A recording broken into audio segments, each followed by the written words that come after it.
Once again, a very good morning to all of you. And here I am back with lecture number 21 of machine learning. Today, this is a very interesting topic that we people are going to take. It is actually called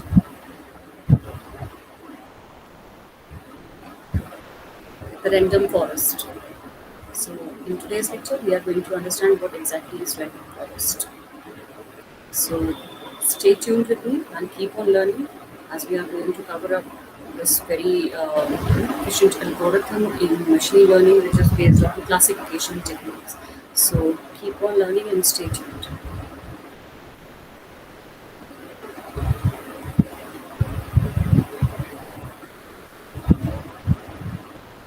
So, I hope this one is visible to all of you.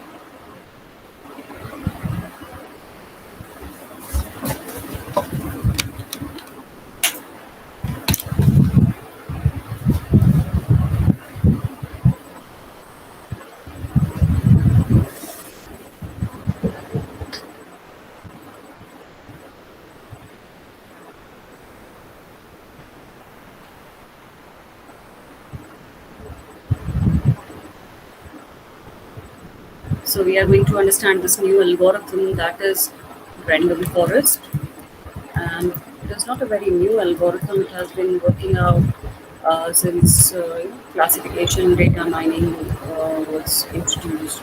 So from that time only it is coming out.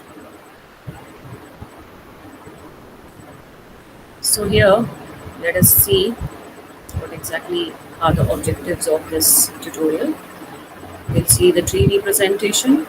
We'll see brief information theory. We'll be learning decision trees. Then we'll see the concept of bagging, and finally we'll see what exactly is random forest.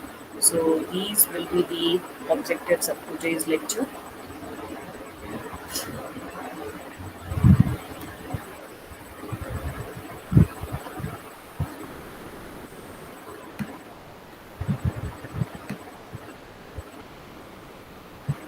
Now, when we talk about random forest, it is a flexible and it is easy to use machine learning algorithm that produces, even without hyperparameter tuning, great result most of the time.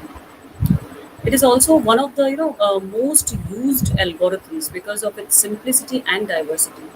It can be used for both the classification and the regression task.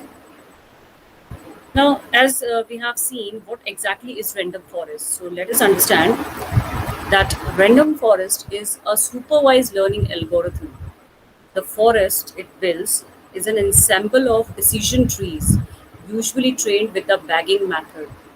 So the general idea of bagging method is that a combination of learning models increases the overall result. So let us see that how this random forest works first of all.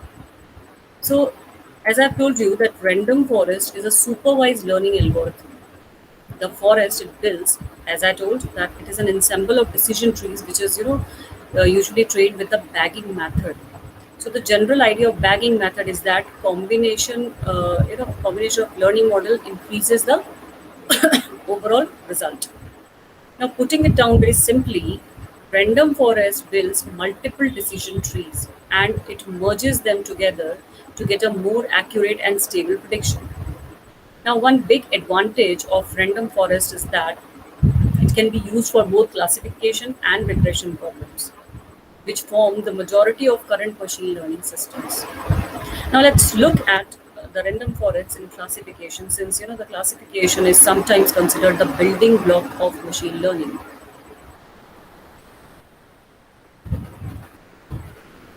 Now, because it is related to decision trees, we have already known what decision trees are. They are non-linear classifiers. They are easy to use. They are easy to interpret. They are susceptible to overfitting, but it can be avoided at times. So here you can see the anatomy of decision tree.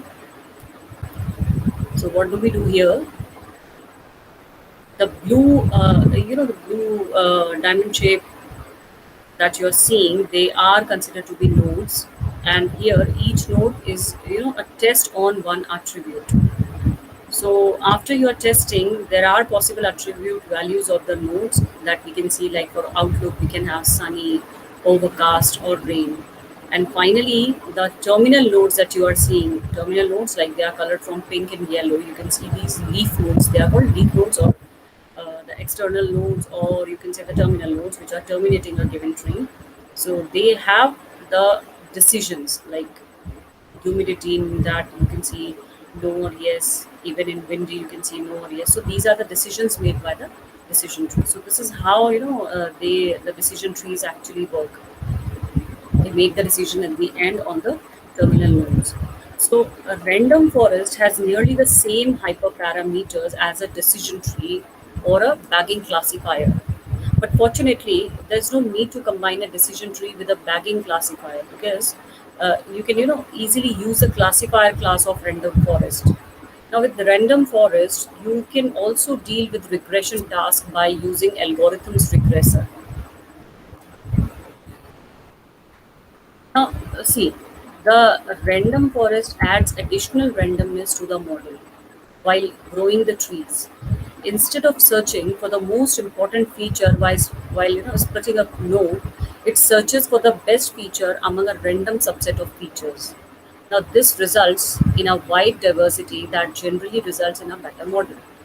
Now, therefore, in random forest, only a random subset of features is taken into consideration by the algorithm for splitting a node. You can even make the trees more randomly by additionally, using random thresholds for each feature rather than searching for the best possible thresholds like a normal decision tree does.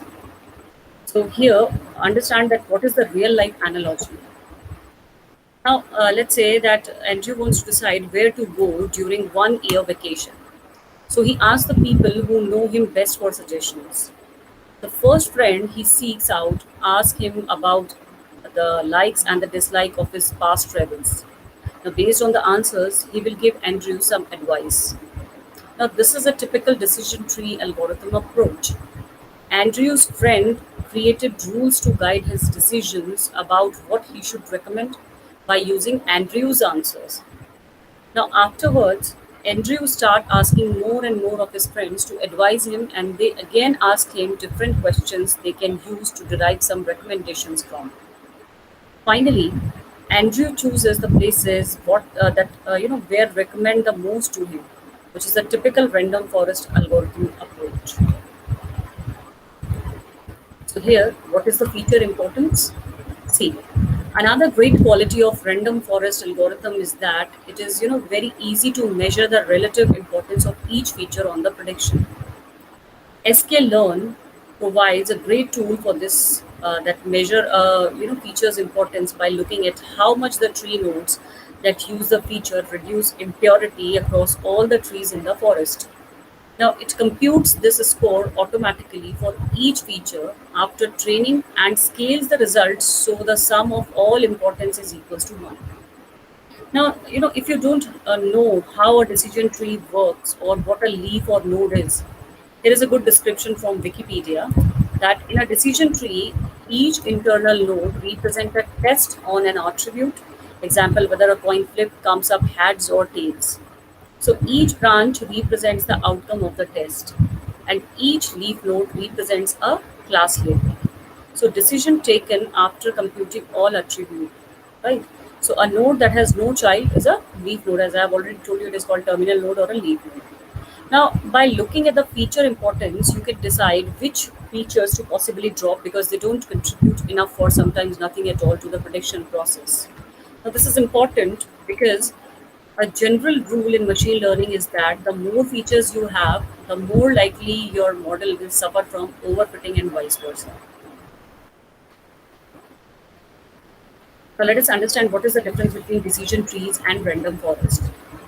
Now, while random forest is just a collection of decision trees, there are some differences, right? Now, if you input a training data set with features and labels into a decision tree, it will formulate some set of rules which will be used to make the predictions. For example, to predict whether a person will click on an online advertisement, you might collect the ads the person clicked on in the past and some features that describe his her decision. Now, if you put the features and labels into a decision tree, it will generate some rules that help predict whether the advertisement will be clicked or not. In comparison, the random forest algorithm randomly select observations and features to build several decision trees and then average the results. Now, another difference is deep decision trees might suffer from overfitting. Now, most of the time, random forests prevent this by creating random subsets of the features and building smaller trees using those subsets. Afterwards, it combines the subtrees. Now, it's important to note this doesn't work every time, and it also makes the computation very slower. So, depending on how many trees the random forest builds. Now, what are the important hyperparameters here? See, the hyperparameters in random forest are either used to increase the predictive power of the model or to make the model faster. Now let's look at the hyperparameters of the sklearns built in random forest function. Number one is the increasing the predictive power. Now firstly, there is the n estimators hyperparameter, which is just the number of trees the algorithm builds before taking the maximum voting or taking the average of predictions. In general, a higher number of trees increases the performance and makes the prediction more stable, but it also slows down the computation. Now, another important hyperparameter is max features, which is the maximum number of features the random forest considered to split a node. Now, sklearn provides several options, all described in the documentation. The last important hyperparameter is minimum sample leaf. This determines the minimum number of leaves required to split an internal node.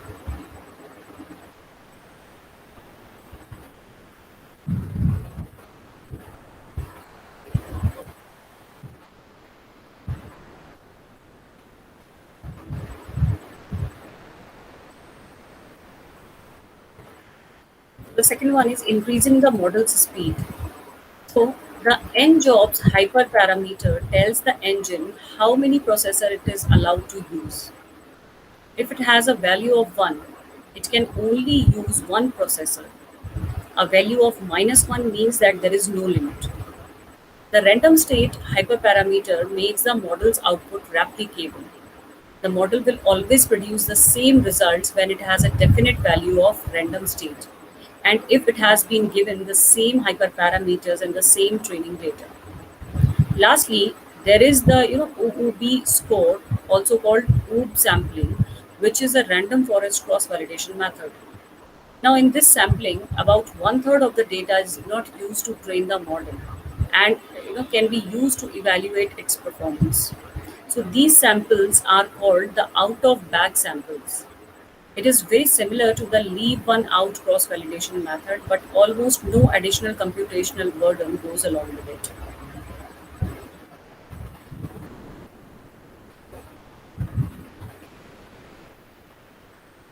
So I can take an example with my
So how do we choose the test here? Which attribute should be used at the test? We have seen all these things. Now, let us see the advantages and disadvantages of random forest. Now, one of the biggest advantages of random forest is its versatility. It can be used for both regression and classification tasks, and it's also easy to view the relative importance it assigns to the input features. Now, random forest is also a very handy algorithm because the default hyperparameter it uses often produce a good prediction result. Now, understanding the hyperparameters is pretty straightforward, and there's also not that many of them.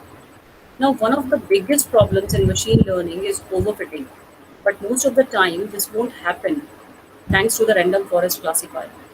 If there are enough trees in the forest, the classifier won't overfit the model. The main limitation of random forest is that a large number of trees can make the algorithm too slow and ineffective for real-time predictions.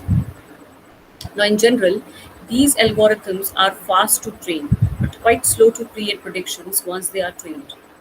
A more accurate prediction requires more trees, which results in a slower model. In most real-world applications, the random forest algorithm is fast enough, but there can certainly be situations where runtime performance is important and other approaches would be preferred. Of course, random forest is a predictive modeling tool and not a descriptive tool. Meaning, if you are looking for a description of the relationships in your data, other approaches would be better. Now, what are the use cases of random forest? See, the random forest algorithm is used in a lot of different fields like banking, the stock market, medicine, and e-commerce. In finance, for example, it is used to detect customers more likely to repay their debt on time or use a bank's services more frequently. Now, in this domain, it is also used to detect fraudsters out to scam the bank. In trading, the algorithm can be used to determine a stock's future behavior. In the healthcare domain, it is used to identify the correct combination of components in medicine and to analyze a patient's medical history to identify diseases. Now, random forest is used in e commerce to determine whether a customer will actually like the product or not. What is the summary here? Random forest is just a great algorithm to train early in the model development process. To see how it performs, it simply makes building a bad random forest a tough proposition. The algorithm is also a great choice for anyone who needs to develop a model quickly. On top of that, it provides a pretty good indicator of the importance it assigns to your features. Now, random forests are also very hard to beat performance-wise. Of course, you can probably always find a model that can perform better, like a neutral network, for example.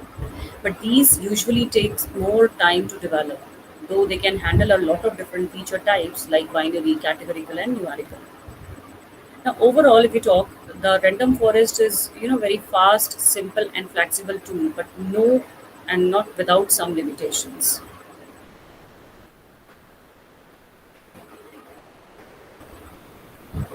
So here you have seen these are the some feature selection that I'm going to cover in the next lecture. This is information gain, entropy, what is purity here, what is conditional entropy, information gain, example that we have seen. I'm going to cover up these already.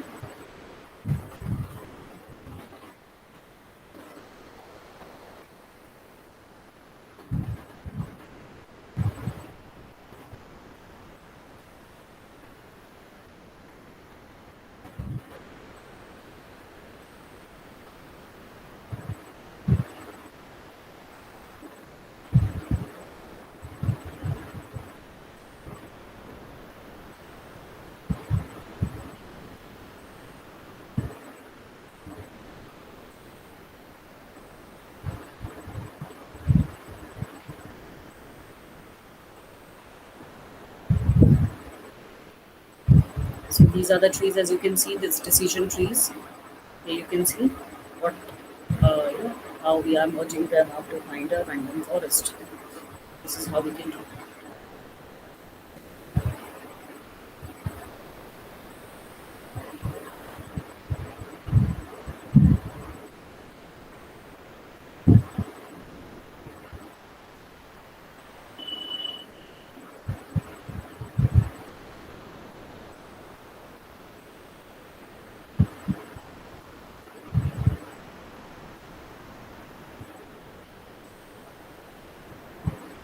computational systems that mimic the ways the human brain functions.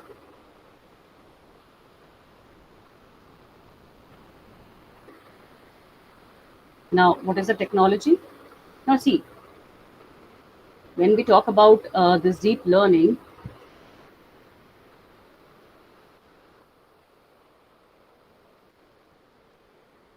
the adjective deep in the deep learning, it refers to the use of multiple layers in the network. Early work showed that a linear perceptron cannot be a universal classifier, but that a network with a non-polynomial activation function with one hidden layer of unbounded width can.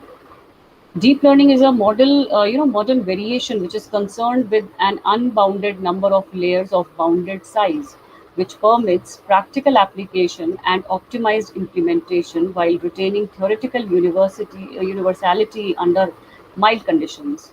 In deep learning, the layers are also permitted to be heterogeneous and to deviate widely from biological informed connectionist model for the sake of efficiency, trainability, and understandability when the structured part.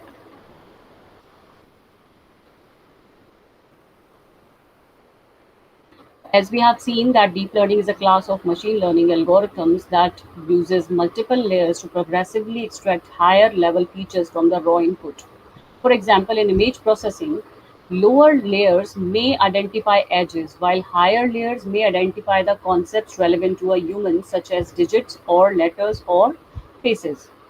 Now, most modern deep learning models are, based on artificial neural networks, specifically convolutional neural networks, which we call CNNs. Okay.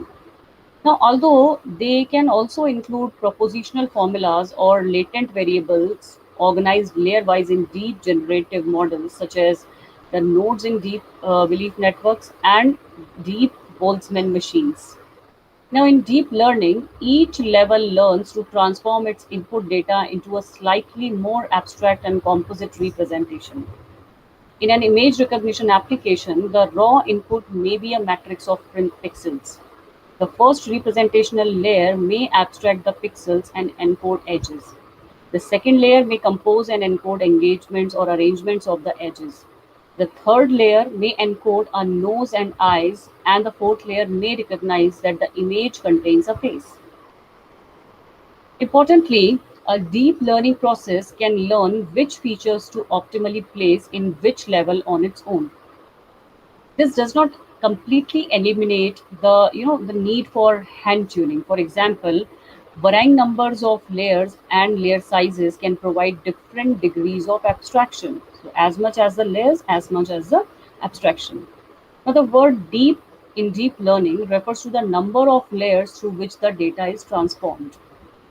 More precisely, deep learning systems have a substantial credit assignment path, which we call CAP, or the CAP depth. The CAP is the chain of transformations from input to output. CAPs describe potentially causal connections between input and output. For a feed-forward neural network, the depth of the CAPs is that of the network and is the number of hidden layers plus one, as the output layer is also parameterized. For neural networks in which a signal may propagate through a layer more than once, the cap depth is potentially unlimited. No universally agreed upon threshold of depth divides shallow learning from deep learning. But most researchers agree that deep learning involves cap depth higher than 2. So cap of depth 2 has been shown to be universal approximator in the sense that it can emulate any function. Beyond that, more layers do not add to the function approximator ability of the network. Deep models, which are having cap greater than 2, are able to extract better features than shallow models, and hence extra layers help in learning the features effectively. Deep learning architectures can be constructed with a greedy layer by layer method. Deep learning helps to disentangle these abstractions and pick out which feature improve performance.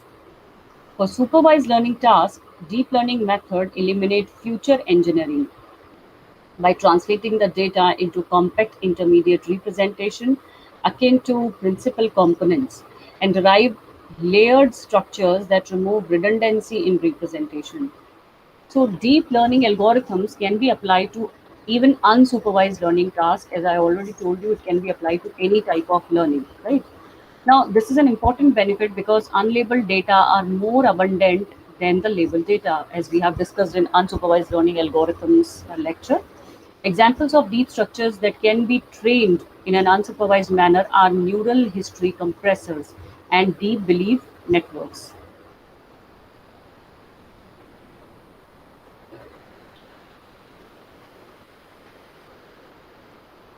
So we have seen a convolution neural network. Then the second technology it uses is of recurrent neural network, which are called recurrent because they perform the same task for every element of a sequence, with the output being dependent on previous computations. Or RNNs have a memory which captures information about what has been calculated so far, right?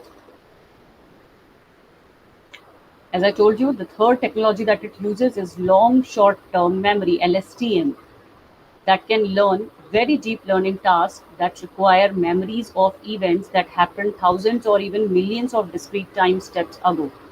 Now, LSTM works even when there are long delays and it can handle signals that have a mix of low and high frequency components. So, these are the components you can see here. It has got an input gate, and via memory cell, it gets the input, the previous input it gets. Then we have a forget gate here,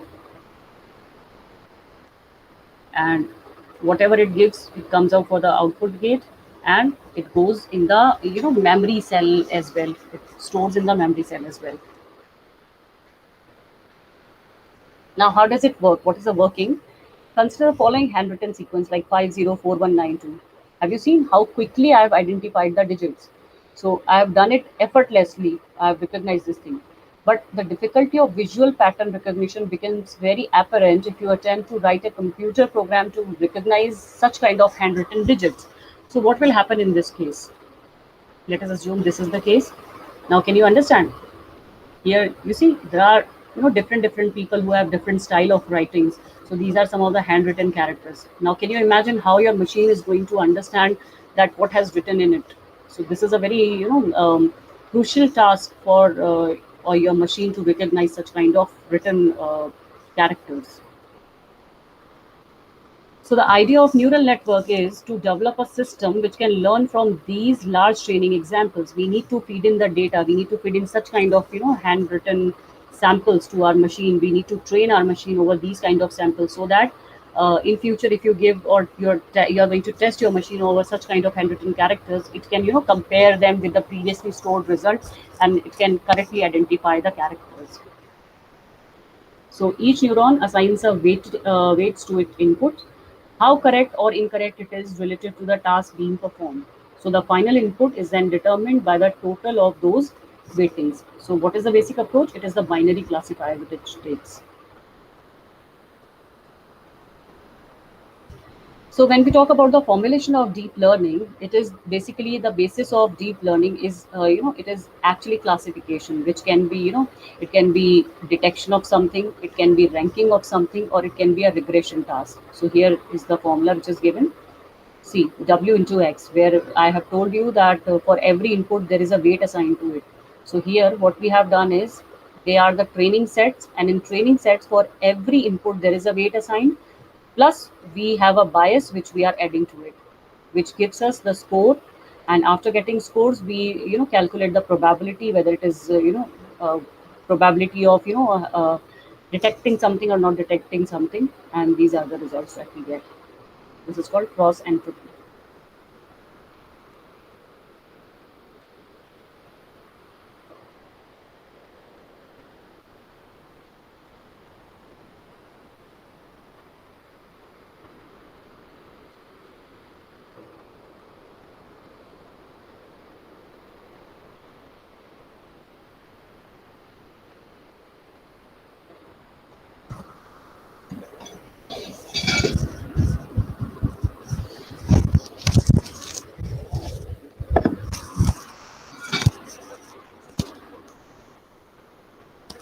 So,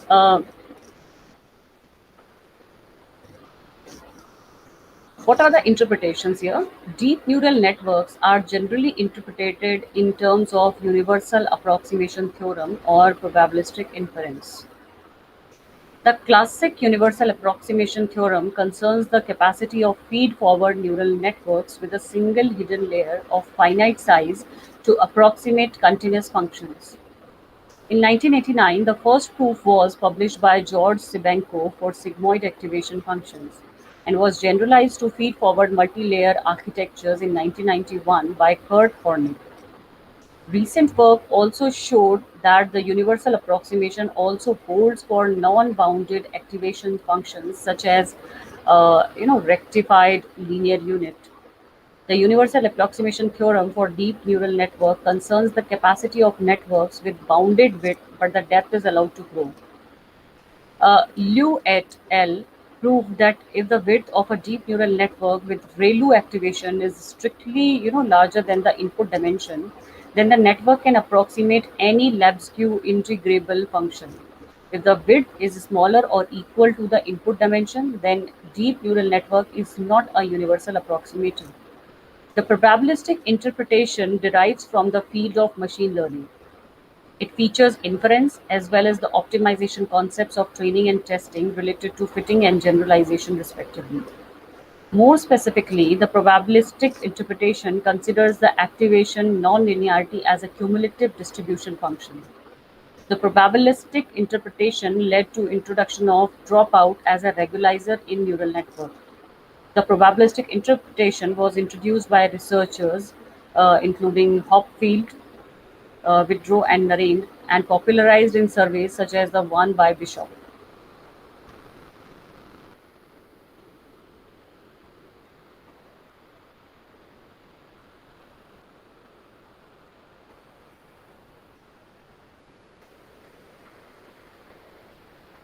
So, if we talk about deep neural network further, DNN can model complex non-linear relationship. DNN architectures basically, they generate compositional models where the object is expressed as a layered composition of primitives. The extra layers enable composition of features from lower layers, potentially modeling complex data with very fewer units that are than a similarity performing shallow network. For instance, it was proved that the sparse multivariate polynomials are exponentially easier to approximate with DNNs than with shallow networks. Now, deep architectures include many variants of a few basic approaches. Each architecture has found success in specific domains. It is not always possible to compare the performance of multiple architectures unless they have been evaluated on the same data sets. DNNs are typically feed-forward network in which the data flows from the input layer to the output layer without looping back. At first, the DNN creates a map of virtual neurons and assign random numerical values or weights to connections between them. The weights and inputs are multiplied and return an output between 0 to 1. If the network did not accurately recognize a particular pattern, an algorithm would adjust the weights.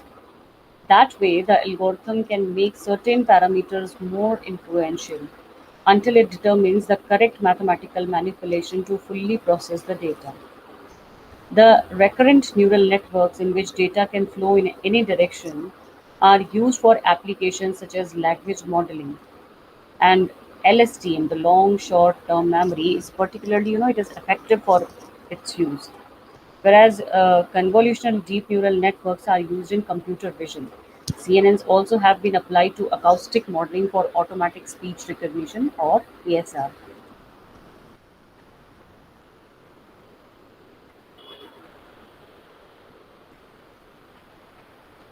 So let us now come over to the advantages part. So, see, the advantages says that it does feature extraction, no need for engineering features. Then moving towards raw features, it gives better optimization, and there is a a new level of noise robustness. It can work even in noise. Then multitask and transfer learning services are there, and it has got better architectures. Now, when we talk about the challenges part, what exactly is the challenges that they are facing? As you know, with ANNs, many issues can arise with naively trained DNNs. Two common issues are overfitting and computation time. Now, DNNs are prone to overfitting because of the added layer of abstraction, which allows them to model rare dependencies in the training data. Regularization methods such as evac and goes, unit pruning, or weight decay or sparsity can be applied during training to combat overfitting. Alternatively, dropout regularization randomly omits units from the hidden layers during training. This helps to execute or exclude rare dependencies.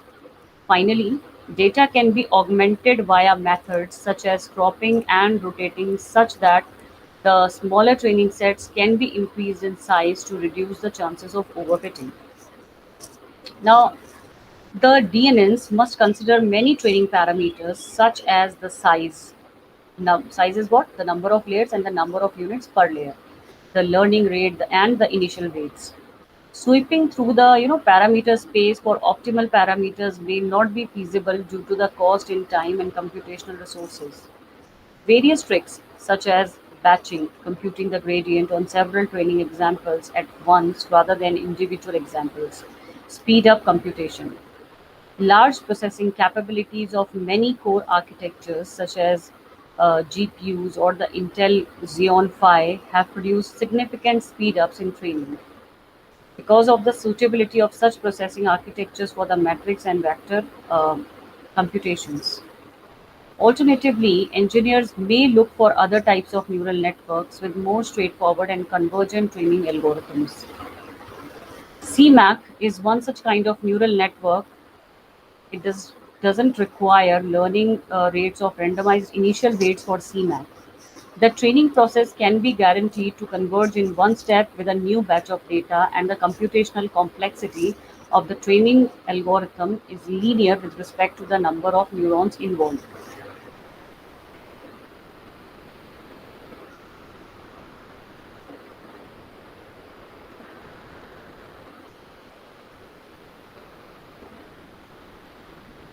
Now, what are the real time applications? Automatic colorization of black and white images. This can be done with the help of deep neural network. Then automatically adding sounds to the silent movies. Even this is possible using deep neural networks. Then automatic machine translation. What is automatic machine translation? It can find out what different languages have written here, so it can convert this into a proper language. Then object classification and detection in photographs. It can identify by itself what all are the objects that are shown.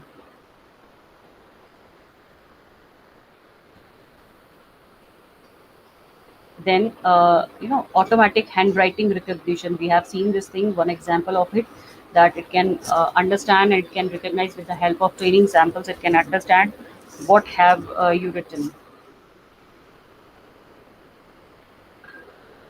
Then automatic text generation can be there.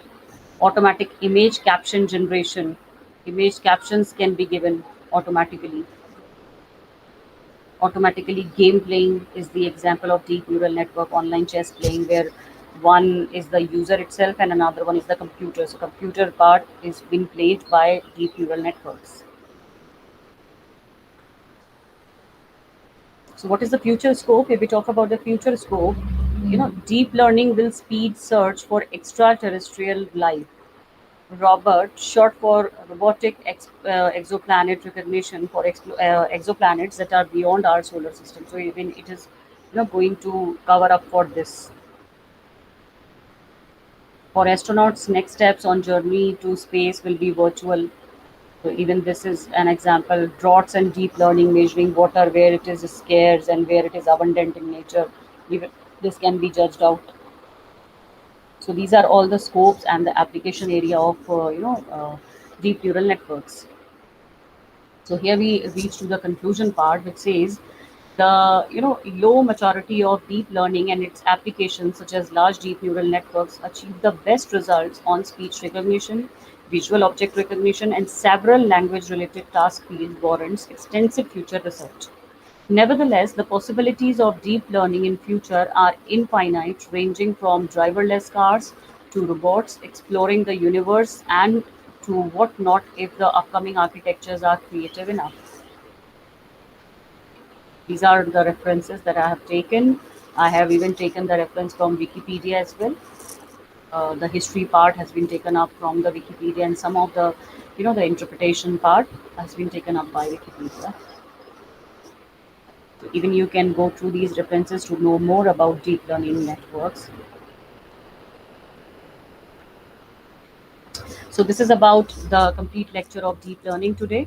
I hope this is clear. The history has been clear. The purpose is clear. What exactly is deep neural network concept? We have seen this thing. What are the technologies that it uses? So I think we have come to an end of deep learning here. Now I'm going to quickly share with all of you the MCQ part here, so that you can judge yourself that whatever you have learned it thoroughly. So let me quickly share with you the MCQs.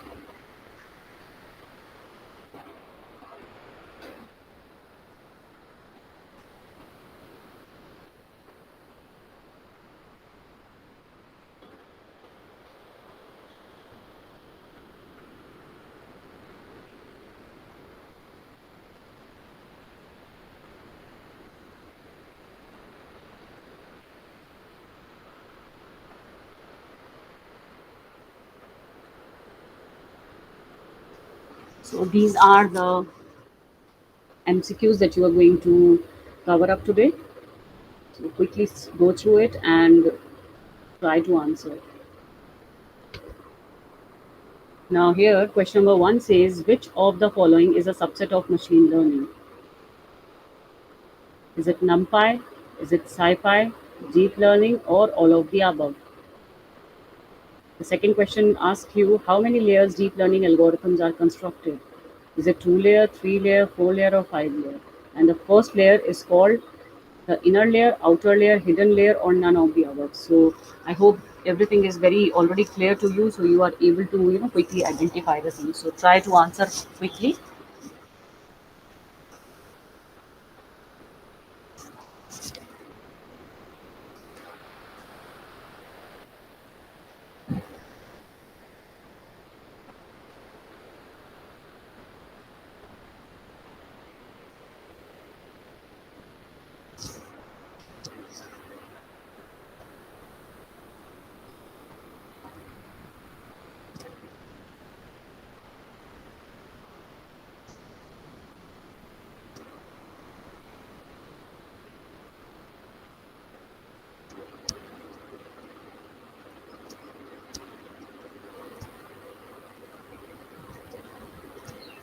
So I hope these three questions are already clear to you. Let me take you to the next set of questions. RNN stands for. What do you think RNN stands for? Quickly try to answer. We have just seen it is one of the technology that it uses other than convolutional networks.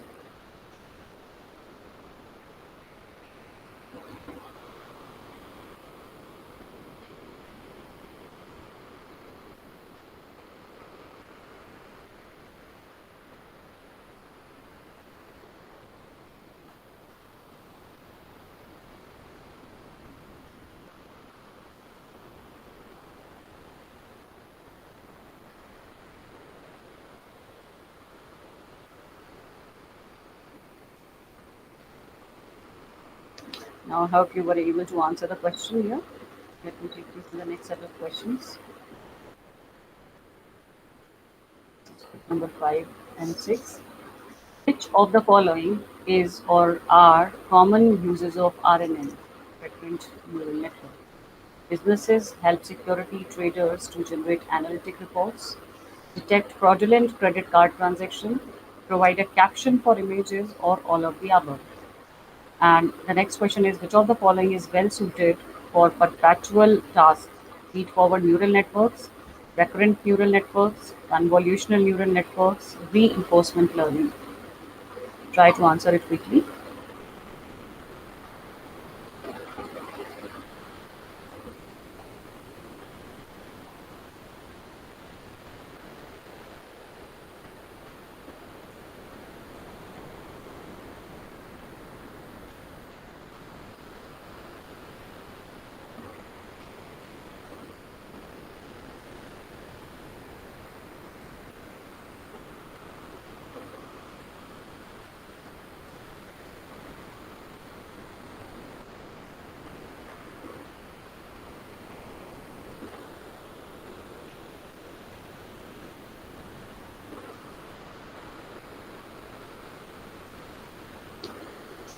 Now, I hope you were able to answer question number 5 and 6. Let me take you to question number 7 and 8.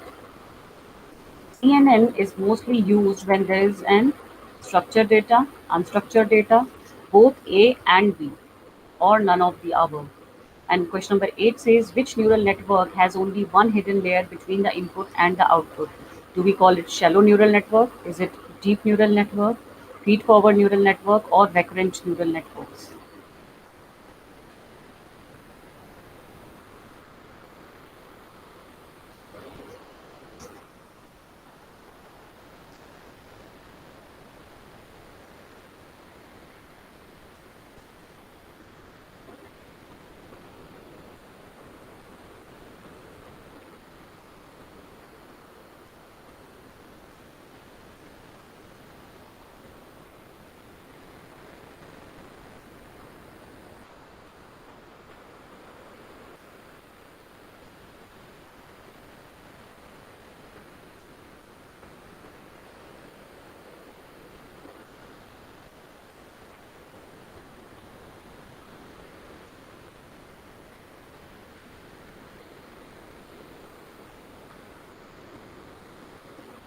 Let me take you to the next set of questions, question number 9 and question number 10.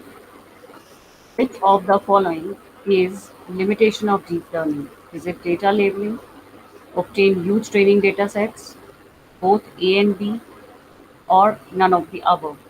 And question number 10 says deep learning algorithms are dash more accurate than machine learning algorithms in image classification. The 33%, 37%, 40%, and 41%. Try to answer this quickly.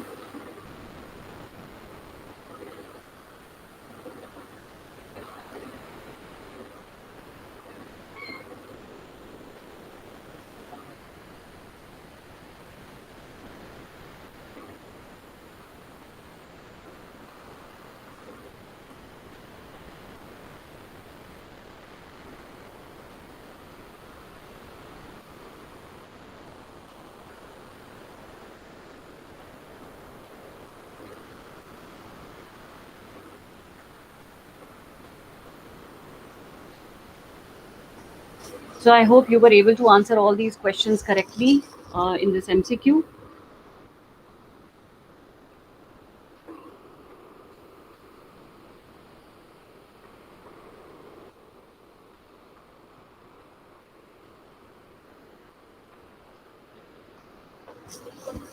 So with this, I hope in today's deep learning neural network lecture, you were able to understand what exactly is the concept of deep learning and how we can work with deep neural network. What are the challenges? What all are the technologies and the advantages, disadvantages of deep learning network?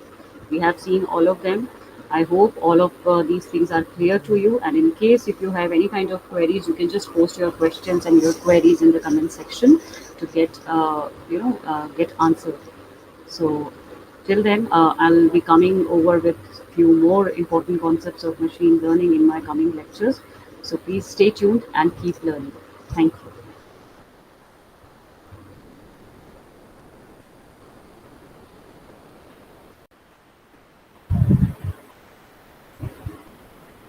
Once again, a very good morning to all of you. And here I am back with lecture number 21 of machine learning. Today, this is a very interesting topic that we people are going to take. It is actually called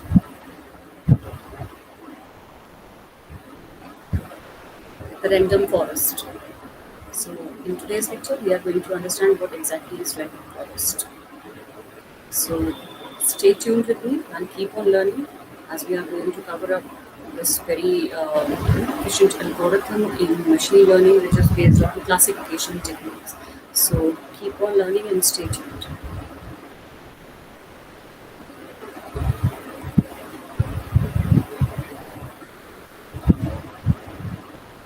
So, I hope this one is visible to all of you.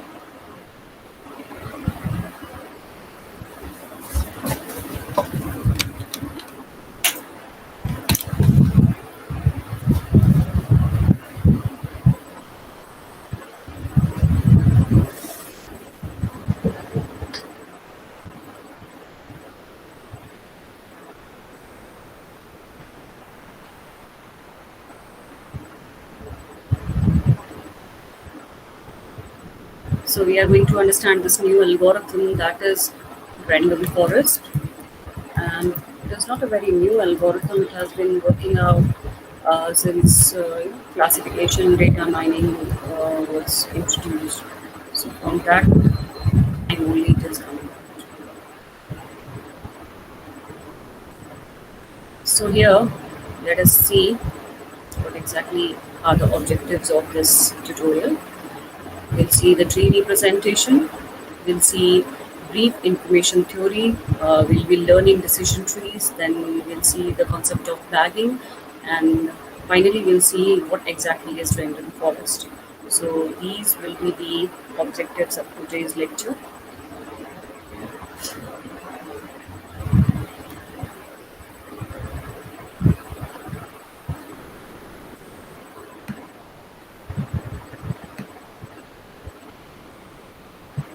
Now, when we talk about random forest, it is a flexible and it is easy to use machine learning algorithm that produces even without hyperparameter tuning great result most of the time. It is also one of the most used algorithms because of its simplicity and diversity. It can be used for both the classification and the regression task. Now, as we have seen, what exactly is random forest? So let us understand that random forest is a supervised learning algorithm. The forest it builds is an ensemble of decision trees, usually trained with the bagging method. So the general idea of bagging method is that a combination of learning models increases the overall result. So let us see that how this random forest works first of all.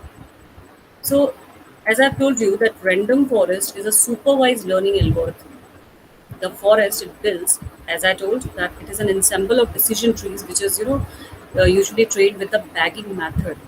So the general idea of bagging method is that combination of learning model increases the overall result. Now, putting it down very simply, random forest builds multiple decision trees and it merges them together to get a more accurate and stable prediction.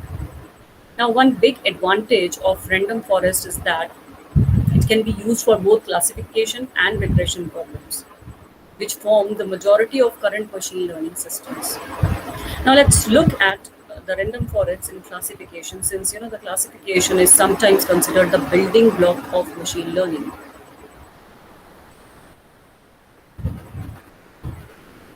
Now, because it is related to decision trees, we have already known what decision trees are. They are non-linear classifiers. They are easy to use. They are easy to interpret. They are susceptible to overfitting, but it can be avoided at times. So here you can see the anatomy of decision tree. So what do we do here? The blue, the blue diamond shape that you're seeing, they are considered to be nodes. And here each node is, a test on one attribute. So after you are testing, there are possible attribute values of the nodes that we can see, like for outlook, we can have sunny, overcast, or rain. And finally, the terminal nodes that you are seeing, terminal nodes, like they are colored from pink and yellow. You can see these leaf nodes. They are called leaf nodes, or the external nodes, or you can say the terminal nodes, which are terminating a given tree. So they have the decisions, like humidity, in that you can see no or yes. Even in windy, you can see no or yes. So these are the decisions made by the decision tree. So this is how the decision trees actually work. They make the decision at the end on the terminal nodes. So a random forest has nearly the same hyperparameters as a decision tree or a bagging classifier. But fortunately, there's no need to combine a decision tree with a bagging classifier, because you can easily use a classifier class of random forest. Now with the random forest, you can also deal with regression tasks by using algorithms regressor. Now, see, the random forest adds additional randomness to the model while growing the trees. Instead of searching for the most important feature while splitting a node, it searches for the best feature among a random subset of features. Now, this results in a wide diversity that generally results in a better model. Now, therefore, in random forest, only a random subset of features is taken into consideration by the algorithm for splitting a node. You can even make the trees more randomly by additionally, using random thresholds for each feature rather than searching for the best possible thresholds like a normal decision tree does. So here, understand that what is the real life analogy. Now, let's say that Andrew wants to decide where to go during 1 year vacation. So he asks the people who know him best for suggestions.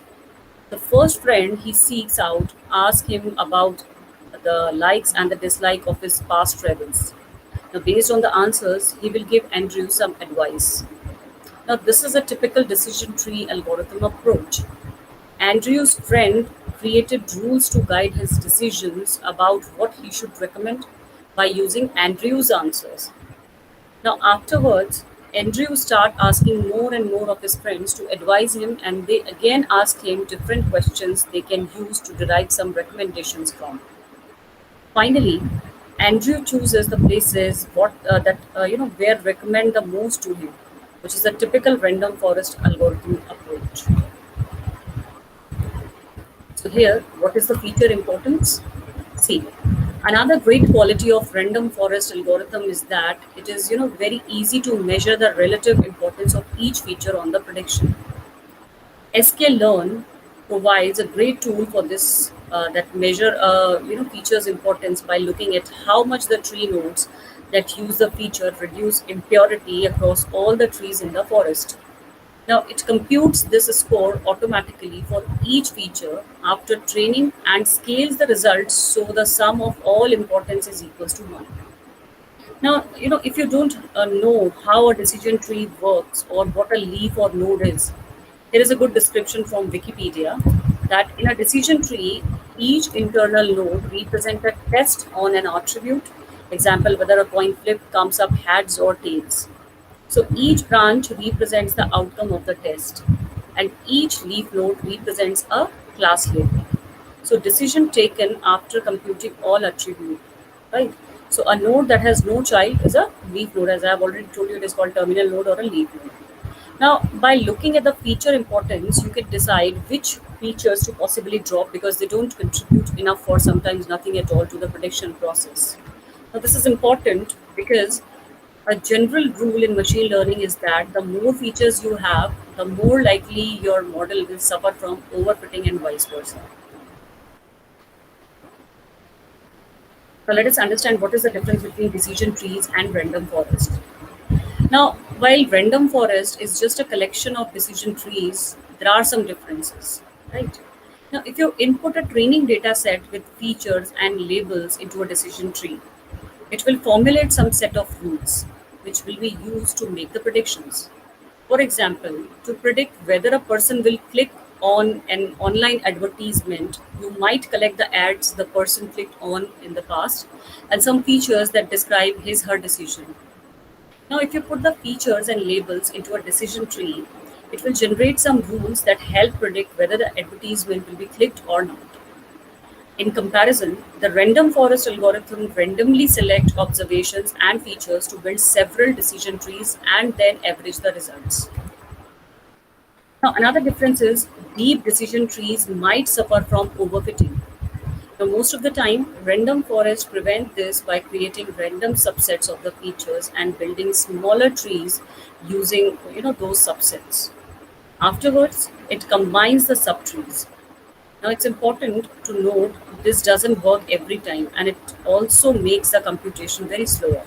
So, depending on how many trees the random forest builds. Now, what are the important hyperparameters here? See, the hyperparameters in random forest are either used to increase the predictive power of the model or to make the model faster. Now let's look at the hyperparameters of the sklearns built in random forest function. Number one is the increasing the predictive power. Now firstly, there is the n estimators hyperparameter, which is just the number of trees the algorithm builds before taking the maximum voting or taking the average of predictions. In general, a higher number of trees increases the performance and makes the prediction more stable, but it also slows down the computation. Now, another important hyperparameter is max features, which is the maximum number of features the random forest considered to split a node. Now, sklearn provides several options, all described in the documentation. The last important hyperparameter is minimum sample leaf. This determines the minimum number of leaves required to split an internal node.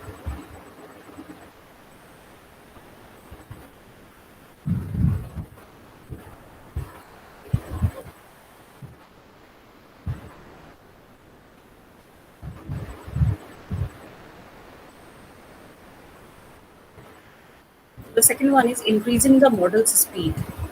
So the njobs hyperparameter tells the engine how many processor it is allowed to use. If it has a value of 1, it can only use one processor. A value of -1 means that there is no limit. The random state hyperparameter makes the model's output replicable. The model will always produce the same results when it has a definite value of random state and if it has been given the same hyperparameters and the same training data. Lastly, there is the OOB score, also called OOB sampling, which is a random forest cross validation method. Now, in this sampling, about one third of the data is not used to train the model, and can be used to evaluate its performance. So these samples are called the out of bag samples. It is very similar to the leave one out cross validation method, but almost no additional computational burden goes along with it.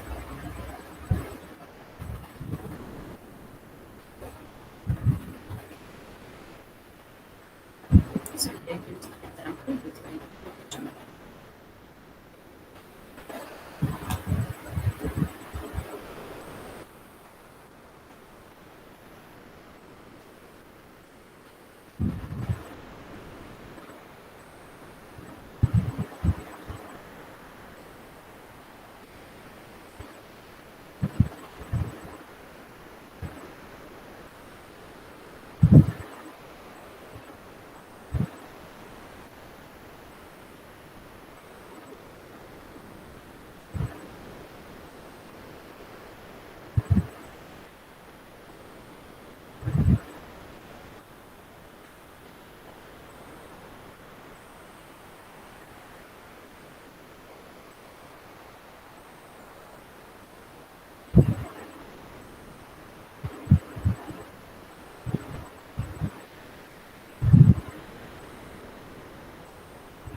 So how do we choose the test here?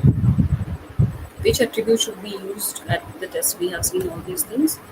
Now, let us see the advantages and disadvantages of random forest. Now, one of the biggest advantages of random forest is its versatility. It can be used for both regression and classification tasks, and it's also easy to view the relative importance it assigns to the input features. Now, random forest is also a very handy algorithm because the default hyperparameter it uses often produce a good prediction result. Now, understanding the hyperparameters is pretty straightforward, and there's also not that many of them. Now, one of the biggest problems in machine learning is overfitting, but most of the time this won't happen thanks to the random forest classifier. If there are enough trees in the forest, the classifier won't overfit the model. The main limitation of random forest is that a large number of trees can make the algorithm too slow and ineffective for real-time predictions. Now, in general, these algorithms are fast to train, but quite slow to create predictions once they are trained. A more accurate prediction requires more trees, which results in a slower model. In most real-world applications, the random forest algorithm is fast enough, but there can certainly be situations where runtime performance is important and other approaches would be preferred. Of course, random forest is a predictive modeling tool and not a descriptive tool. Meaning, if you are looking for a description of the relationships in your data, other approaches would be better. Now, what are the use cases of random forest? See, the random forest algorithm is used in a lot of different fields like banking, the stock market, medicine, and e-commerce.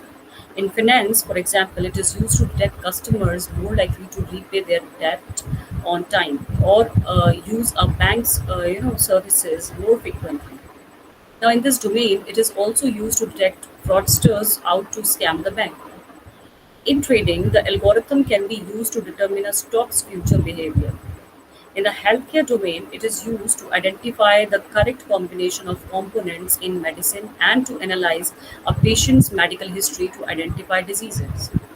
Now, random forest is used in e commerce to determine whether a customer will actually like the product or not. Whereas the summary here, random forest is just a great algorithm to train early in the model development process. To see how it performs, it simply makes building a bad random forest a tough proposition. The algorithm is also a great choice for anyone who needs to develop a model quickly. On top of that, it provides a pretty good indicator of the importance it assigns to your features. Now, random forests are also very hard to beat performance wise. Of course, you can probably always find a model that can perform better, like a neutral network, for example. But these usually takes more time to develop, though they can handle a lot of different feature types like binary, categorical, and numerical. Now, overall, if we talk, the random forest is very fast, simple, and flexible tool, but no and not without some limitations.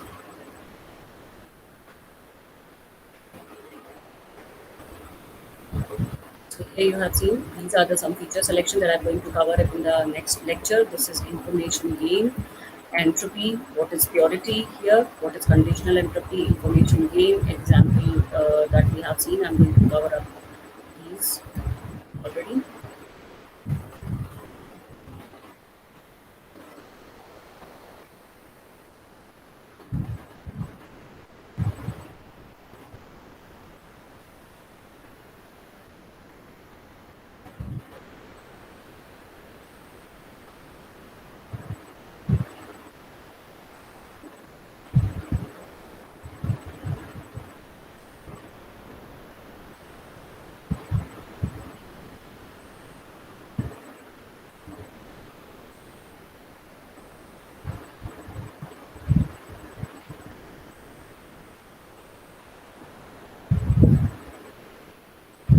So these are the trees as you can see, this decision trees. Here you can see what how we are merging them up to find a random forest. This is how we can do.